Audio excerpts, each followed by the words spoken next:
వక్రతుండ మహాకాయ.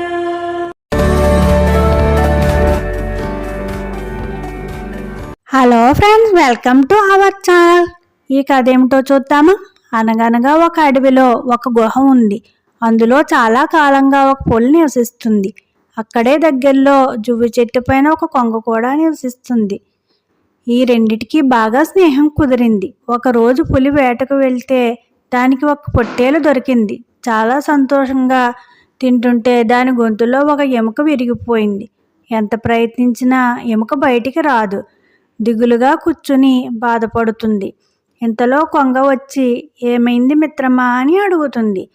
ఎముక గొంతులో గుచ్చుకుపోయింది మిత్రమా, నువ్వు కొంచెం సాయం చేస్తే నేను ఈ బాధ నుండి బయటపడతాను అని బ్రతిమాలుతుంది. కొంగ ముందు జాలి వేసి ముందుకు వస్తుంది. తరువాత భయపడి వెనక్కి తగ్గింది. పులి ఇలా అంటుంది, నేను నిన్ను ఏమీ చేయను మిత్రమా, నన్ను ఎలాగైనా కాపాడు అని దీనంగా అడుగుతుంది. అప్పుడు కొంగ తన పొడవైన ముక్కును పులి గొంతులో పెట్టి ఎముకను తీసేసింది. పులి సంతోషంతో కృతజ్ఞతలు చెప్తుంది. అలా కొన్ని రోజులు గడిచింది. పులి మళ్ళీ వేటకు వెళ్ళింది. అడవులు, కొండలు, గుట్టలు ఎన్ని వెతికినా ఆహారం దొరకలేదు. ఆకలికి తట్టుకోలేక నకనకలాడుతుంది.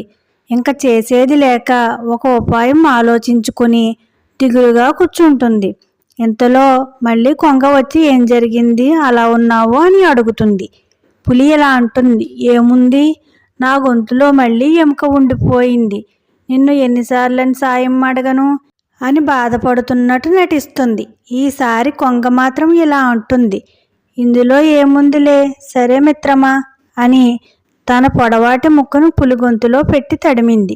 ఏమీ లేదు అని ముక్కు బయటికి తీసేసే లోపే పులి కొంగ మెడ కొరికేసి చంపి తినేస్తుంది. సో ఫ్రెండ్స్, ఈ కథలో నీతి ఏమిటో చూద్దామా. గొడుచువారితో స్నేహం ఎప్పటికైనా ప్రమాదం.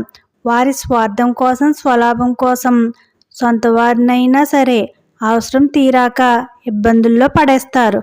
చివరికి ప్రాణాలు తీయటానికి కూడా వెనుకాడరు. అందుచేతనే అటువంటి వారికి దూరంగా ఉండాలి. Please like, share and subscribe friends, and don't forget to on the bell icon.